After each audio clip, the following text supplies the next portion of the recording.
안녕하십니까. 3월 31일 어느덧 3월달도 마지막 날입니다. 월요일 아침 11시를 넘겼습니다. 이 시간에는 조희대 대법원장님께 사법부가 현재 위기에 처했다. 어떤 위기냐? 사법부의 명예와 권위가 헌정사 이래의 최악으로 침화되어 있다 라는 우려의 말씀을 전하고, 이를 위해서 조희대 대법원장님의 일단 혁명적 결단을 해야 되지 않겠냐 하는 말씀을 드리고자 합니다. 제가 작년 11월 13일 이 방송을 통해서 조희대 대법원장님께 지금 말씀드린 것과 같은 주제로 사법부의 명예와 현재 실추되고 있다, 혁명적 결단을 하시라 라고 하는 방송을 내보내고, 그리고 제작된 동영상을 대법원장 비서실을 통해서 원장님께 전달되도록 한 일이 있습니다. 추측컨대 아마도 그 영상도 보셨으리라 생각합니다. 보셨으리라고 생각하는 것은, 그래야 제가 제 나름대로 얘기한 게 원장님께 전해지는 것이 제 마음이 편하기 때문에 안 보셨을지도 모르지만 보셨으리라 생각합니다. 오늘은 넉 달이 지나고 다시 한번 조희대 대법원장님께 법원의 명예와 실추가 그때보다도 또 더 떨어졌다는 말씀을 드리게 된 것을 대단히 가슴 아프게 생각하고, 저의 말씀을 충언으로 받아들여 주시면 대단히 감사하겠습니다. 지난 3월 26일 서울고등법원에서 이재명 대표에 대한 공직선거법 위반이 무죄로 판결났습니다. 이 후유증이 굉장히 심각합니다. 법원이 이럴 수도 있느냐? 왜 저런 판결을 할 수 있느냐? 1심에서 징역 1년에 집행유예 2년이 선고된 사건인데, 이재명이를 세론이 그렇습니다. 제 눈과 귀에 들어오는 세론, 여론은 그렇습니다. 봐준다면 자격상실형에 해당하지 않는 100만 원 미만의 70만 원이나 80만 원 정도 선고할 거 아니냐, 봐준다면. 그러니까 공소사실 2개는 유죄로는 인정되지만은 그것 갖고 향후 공직선거의 비선거권을 박탈하는 정도의 허위사실 유포 위험성이 있다고 보기 어려우니까 그 벌금형, 100만 원의 벌금형이 선고되지 않겠느냐. 저는 그렇게 생각했습니다. 무죄라고 하는 것은 저도 도저히 생각할 수 없는 일인데, 이게 고등법원에서 무죄 판결이 났습니다.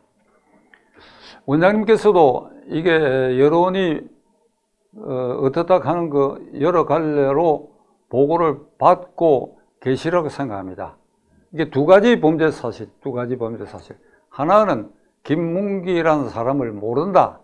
하나는 백현동 형질 이 변경이 국토교통부의 압력에 의한 것이다. 요 딱 두 가지입니다.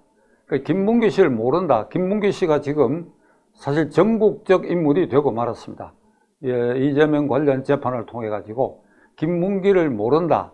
김문기 씨는 성남도시개발공사 개발처장을 하면서 대장동 개발 사업의 실무적 책임자의 한 사람이고, 그것과 관련해서 당시 성남시장이었던 이재명 시장과 적어도 10차례 정도 결재를 받았다는 사실이 법정에 그게 증거로 다 현출이 됐고, 더더구나 오스트랄리아의 관련 공무원 10여 명 정도와 9박 10일간의 여행을 한 일인데, 특별히 그 중에서도 유동규, 김문기, 이재명 시장 셋만 이 카트에 앉아가지고 같이 다니면서 골프도 쳤고, 그리고 회식도 했고, 그리고 기념사진으로, 그러니까 운동복 차림으로 한 7, 8명이 횡렬로 서서 찍은 사진까지도 있고 이런데, 이걸 어떻게 모른다고 할 수 있느냐.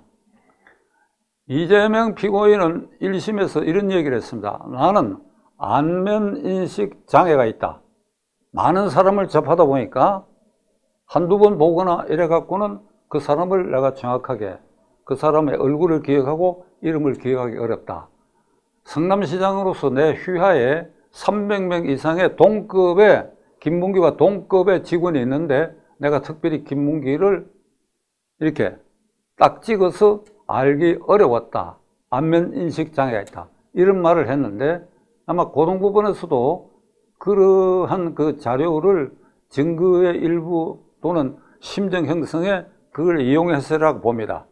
근데 오늘 저는 대법원장님께 이 고등법원 판결이 조롱거리가 되고 있다 하는 이 심각한 현실을 아시고 계시라고 생각합니다. 그러나 제가 한번 왜 이게 조롱거리가 되냐. 다른 증거 다 제쳐두고 오스트레일리아 골프장에서 횡렬로 7, 8명이 찍은 사진을 자 여기 예를 들겠습니다. 여기 사진 한 장인데 7, 8명이 이재명, 김문기 이렇게 모두 낀 사진이 이렇게 있는데 이걸 법정에 제출될 때에 이게 이 김문기, 이재명 또 누구 요렇게 서 있는 그 다음 거부터는 요걸 잘라버렸어요. 요렇게 자른 겁니다. 요렇게 잘라버려. 요렇게 이거를 요렇게 잘란 거예요. 이래 있을 때도 김문기, 이재명은 여기에 들어가 있었고 요렇게 잘라도 김문기, 이재명은 여기에 들어가 있다. 이걸 조작 위조라고 한 겁니다. 이 고등법원이. 제가 다시 한번 말씀드릴게요. 이게 원판 사진에 이재명, 김문기 누구 쭉 있어요. 그런데 요거를 확대를 해가지고 요렇게 잘랐어. 이게 김문기가 원래는 없던 걸 여기 갖다 붙인 게 아니라 요 원래 들어가 있는 요 부분 나머지를 가리고 잘랐다는 거예요. 이게 위조 조작됐다. 이게 위조 조작된 증거다. 온갖 패러디한 말들이 쏟아져 가고 있어. 이게 교통규칙 위반됐을 때 자동차 번호판을 확대해가지고 뭐 이렇게 하면 그것도 나도 뭐 이렇게 과태료 안 물어도 되겠네 해서부터 지방법원이 아니고 고등법원의 판결이 결정적으로 이런 증거 조작설로 조롱거리가 되고 있다. 조롱거리. 희화화되고 있다. 희화화되고 있다. 네? 그래, 김문기는 자 이렇게까지 들춰내가지고 모른다고 말한 것이 주관적 인식에서 모를 수도 있다. 이런 사진도 조작된 것이다. 이거 누가 이걸 납득하겠습니까? 참 외람된 말씀입니다만은 이건 이래갖고 하늘도 속일 수 있겠습니까? 이게? 그 다음에 백영동 사건 형질 변경이 국토교통부의 압력에 의한 것이다 하는 것은 1, 2심 법정에서 압력을 가했다라고 하는 국토교통부의 실무자, 압력을 받았다라고 하는 당시 성남시장 이재명 휘하의 그 실무책임팀 각각 5, 6명 정도가 법정에 나가 압력 가한 일이 없다. 압력 받은 일이 없다. 그러면 압력 가한 것이 되지요. 그런데 이것을 무죄로 판결함에 있어서 권순일 대법관건을 소환을 했어. 1차 공직선거법 위반. 이번에 이건 2차 공직선거법 위반입니다. 대통령 후보 때의 허위사실유포죄고 1차 공직선거법은 경기도지사 선거 과정에서 허위사실유포죄인데 요게 1심에서 최창원 부장판사가 무죄, 2심에 1심을 깨고 유죄, 벌금 300만 원, 자격 상실령. 대법원에 권순일 주심에 가가지고 이걸 무죄로 판결한 이유가 이 이유입니다. 토론 과정에서 도지사 선거 이게 토론 과정에서 갑자기 질문이 들어오니까 응격결에 내가 그런 말을 했다. 그러니까 이것은 이게 정리된 분위기에서 질문에 대해서 거짓말을 한 것이 아니고 대단히 소극적인 거예요. 질문을 받고 어수선한 분위기에서 이걸 그러한 허위 사실을 유포했다고 해서 그것을 자격상실형에 해당하는 거짓말로 보기 어렵다. 그래서 저는 그 직후에 공직선거법상 허위사실 유포죄 그 거짓말에도 소극적 거짓말이 있고 적극적 거짓말이 있는가? 제가 이렇게 곳곳에 토로했더니 이게 유행어가 되어버렸어요. 권순일 대법관 왈 소극적 거짓말은 무죄다. 이걸 이번에도 소환했어요.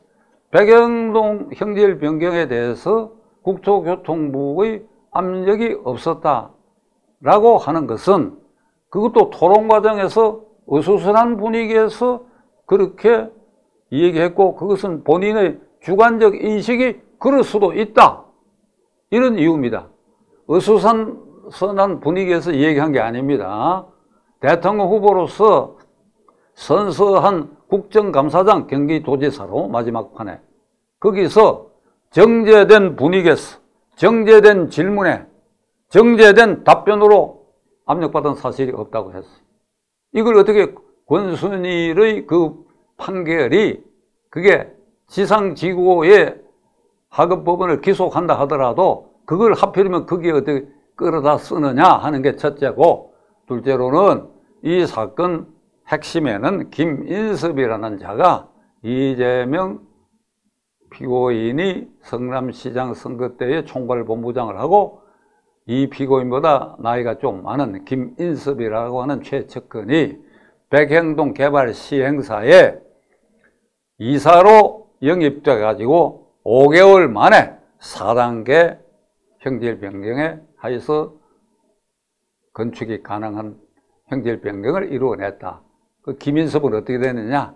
부정청탁 알선 혐의로 70억을 받은 혐의로 1심에서 징역 5년, 2심에서 징역 5년, 조 대법원장님이 좌정하고 계신 그 대법원에서 2달 전에 상고 기각, 5년 확정, 지금 감옥에 들어앉아 있어요.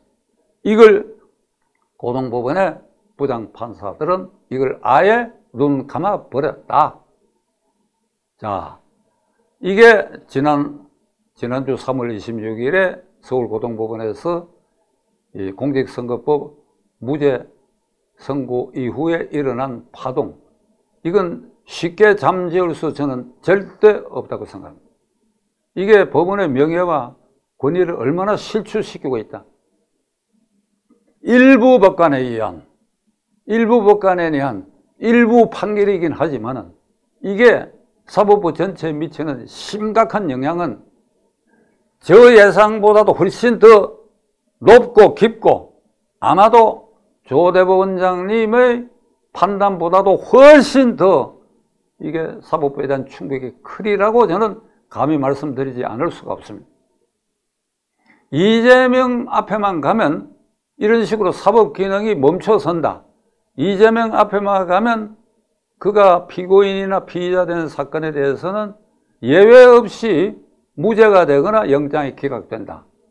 그 사례를 간단히 말씀드리겠습니다. 지금 1심에 재판에 계류 중인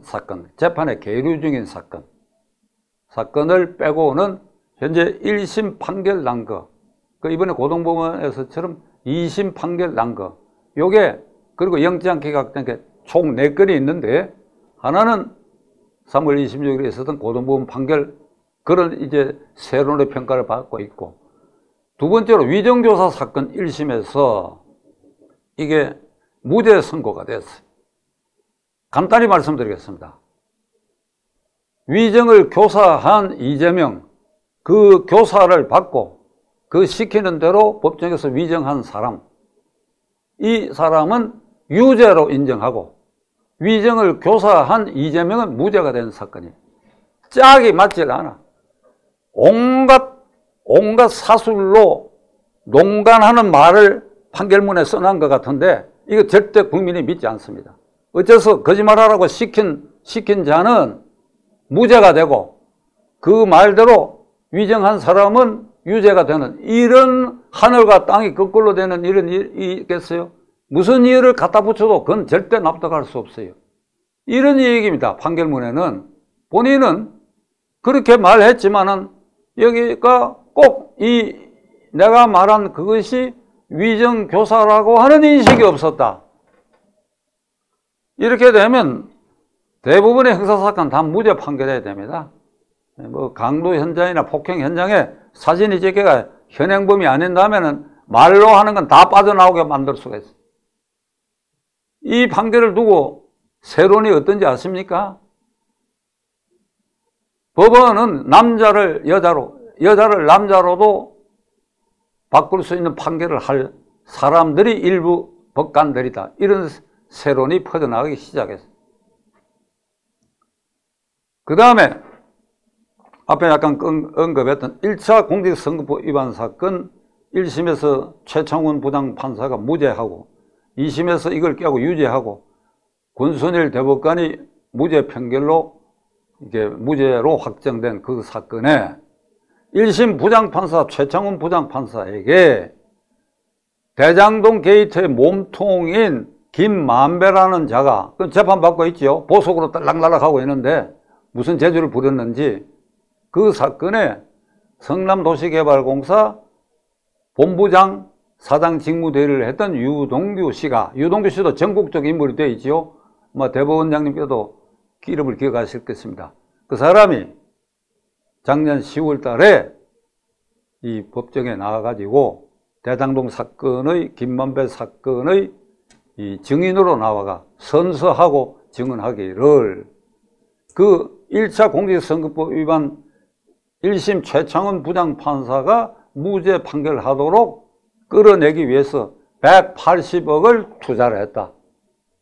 그런데 2심에 가서는 찔러도 안 찔러지더라. 그러니까 2심이 1심 깨고 유죄를 했다. 그래서 드디어 대법원 가서 권순일 대법관에게 로비를 했다. 이런 얘기입니다. 권순일 대법관은 그 판결한 직후 3개월 뒤에 대법관 임기를 만료하고 변호사 신고도 하지 않고 김만배의 화천대유 회사의 고문 자격으로 매월 1,500만 원씩 받은 게 들통나가 지금 변호사법 위반으로 불구속 기소돼 있죠. 50억 클럽에 관련이 있다고 하는데 검찰이 이 부분을 수사를 하는지 마는지 그렇습니다. 그 문제는 최창훈 부장판사 부분인데 제가 아까 말씀드린 11월 14일 대법원장님께 1차로 올렸던 제 직언에서도 이걸 거론을 했습니다. 근데 그 뒤에 알려진 바로는 제가 정보망이 이렇게 옅어서 그런지 이 문제에 대해서 대법원의 움직임이 전혀 없습니다. 이게 그냥 이른바 찌라시 수준으로 최창훈 부장판사에게 김만배가 180억을 줬다 카더라 통신이 아닙니다. 그게 깊이 연관되어 있는 유동규라는 증인이 선서한 법정에서 증언에서 나왔다고 한다면 이게 대법원장님 입장에서는 법관징계법에 따른 사전 청취는 했어야 될 거 아니냐. 법원이 수사권이 없기 때문에 그래서 그 청취를 해서 의심이 깊이 든다. 이러면 수사기관에 수사 의뢰를 하든지 아니면 그 정도로라도 일단 이 사람은 법복을 벗겨야 되겠다라든지 그런 판단을 해서 민간 신분으로 만들어 놓고 그리고 수사가 진행될 수 있는 길을 열어두든지 최소한 그런 조치는 있어야 될 거 아닙니까? 그래서 지금까지 제가 알기로는 그것에 대해서 아무런 조치도 없다. 지금 사법부에 대해서는 오래전서부터 이런 속설이 있죠. 유권 무죄, 무전 유죄. 권세가 있고 센 놈은 빠져나가고 돈 있고 큰 놈도 결국은 빠져나간다. 그러니까 권력과 돈이 통한다. 이런 속설이 있는데 최창훈 부장판사 180억 건을 이런 식으로 계속해서 침묵하면 계속해서 법원의 명예와 실추는 계속 골마 들어가게 될 것입니다. 이게 내부 이 사전 청취례가 전혀 혐의 없는 일인데 유동규라는 자가 법정에서 허위사실을 얘기했다 그러면 당연히 위정죄로 처벌하도록 법원이 선제적 조치를 해야지요. 그것도 하지 있지 않습니까? 대법원장님, 이걸 어떻게 하시려고 합니까? 그 다음에 이제 네 번째, 구속영장 기각된 일. 2023년 9월 20일 이재명 피의자에 대한 구속영장이 청구됐습니다. 거기에는 1심에서 그 뒤에 무죄 판결을 받은 위정교사 사건을 포함해가 대장동, 성남FC, 그 다음에 대북 송금 사건 이런 걸 전부 묶어가지고 영장이 청구됐는데 유창훈 부장판사가 영장을 기각했습니다. 그 기각 사유가 뭐냐? 국회에서는 국회의원의 한 사람이 이재명 의원이 이런 사건으로 영장실질심사를 받는데 체포동의안에 가결을 했어요. 그러니까 국회는 이재명 의원이 구속돼도 괜찮다는 신호를 보낸 것이죠. 그걸 등에 업고도 이걸 영장을 기각했습니다. 그건 아마 원장님께서 분명히 살펴보셨을 생각합니다. 첫째 이유, 그 뒤에 1심에서 무죄 판결난 그 위정교사 사건은 증거가 충분하다 그랬어. 증거가. 유창훈 부장판사는 증거 충분하다 그랬는데 그 뒤에 김동연인가 한 판사는 이걸 무죄를 해버렸는데 그 영장 청구 심사를 했던 유창훈 부장판사는 증거가 충분하다. 나머지 것은 굉장히 의심스럽다. 그러나 이 영장 발부 조건에 증거인멸의 우려 여부를 따져야 되는데 피의자 이재명은 야당 대표로서 중인 환시리에 많은 사람의 이를테면 감시 아래 행동을 하기 때문에 자기 사건에 관한 증거들을 인멸할 짬이 있을 수 있겠느냐? 틈이 없다. 시간이 없다. 그럴 시간이.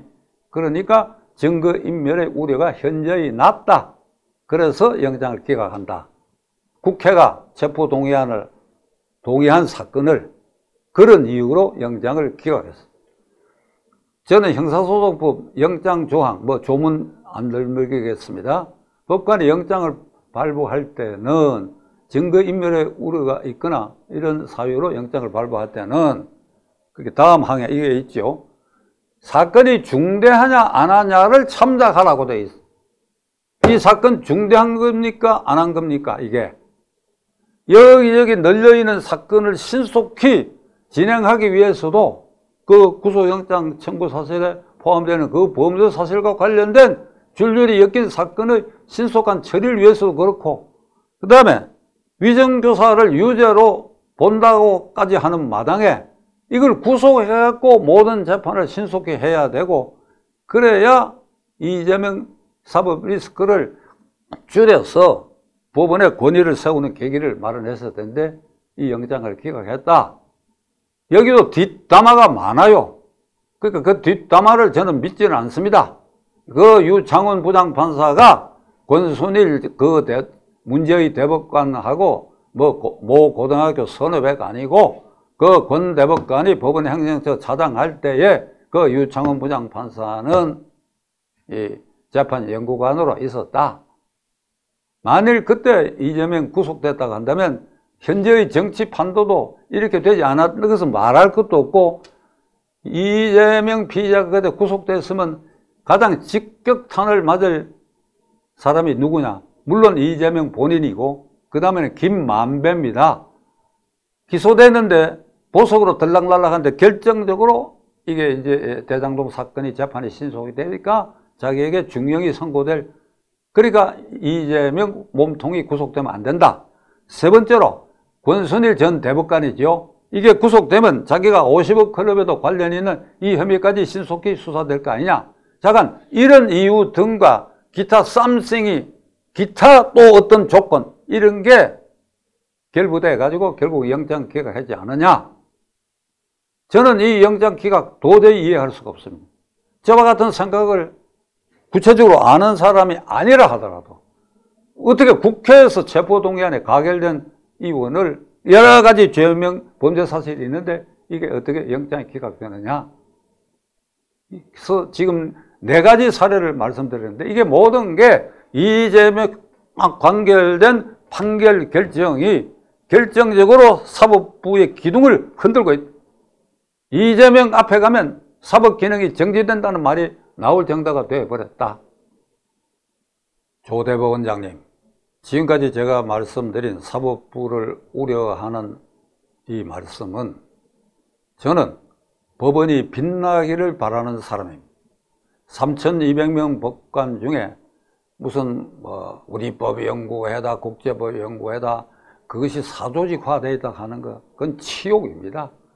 아니 우리 법을 연구하고 국제법 연구는 법관 전체를 상대로 해서 순환적으로 연차적으로 다 교육을 시킬 사항들이지, 거기에 제한적으로 가입된 사람에 대해서 김명수 시대에 결국은 보직에 그런 사람들만 이른바 요직에 앉혔는데 그 요직이라는 게 전부 정치권과 관련된 문재인 때 사건과 관련된 사건을 모두 맡았다. 그러니까 이번에도 여기저기 지금 제가 예를 든 여기에도 무슨 헌법 연구의 사람이 끼어 있다, 뭐 이런 일들이 있습니다. 3,200명 법관 중에 조대법 원장님, 제 친인척, 가까운 동창, 가까운 선후배의 아들, 딸 사위 중에 현직 법관으로 약 50명이 있는 걸 지난 주말에 제가 리스트를 만들었어요. 그 법원이 잘되기를 저는 애착을 가진 사람입니다. 저기 지극히 사적인 얘기입니다만은 제가 국회의원 여러 번 하는 동안에 3대의 국회의원은 법제사법위원회를 했어. 전두환 정권 시기를 포함해가지고. 그때 저는 법원을 옹호한 사람입니다. 그건 아마 제가 속기록을 찾아보면 아실 것입니다. 저는 이런 애착을 가진 사람입니다. 사법 기능이 우뚝 서야, 지금까지 제가 말씀드린 것은 윤석열 대통령 탄핵 이 문제를 두고 5개 집회가 있어 찬반으로 공론이 분열되고 이거하고 아무 관계가 없습니다. 그런데 사실은 관계가 있지요. 이 법원만이라도 우뚝 서야 된다. 깨끗하고 믿음직하고 정의롭고 명예로운 우뚝 서야 된다. 이런 총정에서 오늘 아침에 말씀을 드렸습니다. 귀에 거슬리는 부분이 많이 있으리라고 생각합니다만은 이건 박찬종의 충정으로 생각하고 용납해서 들어주시기 바랍니다. 감사합니다.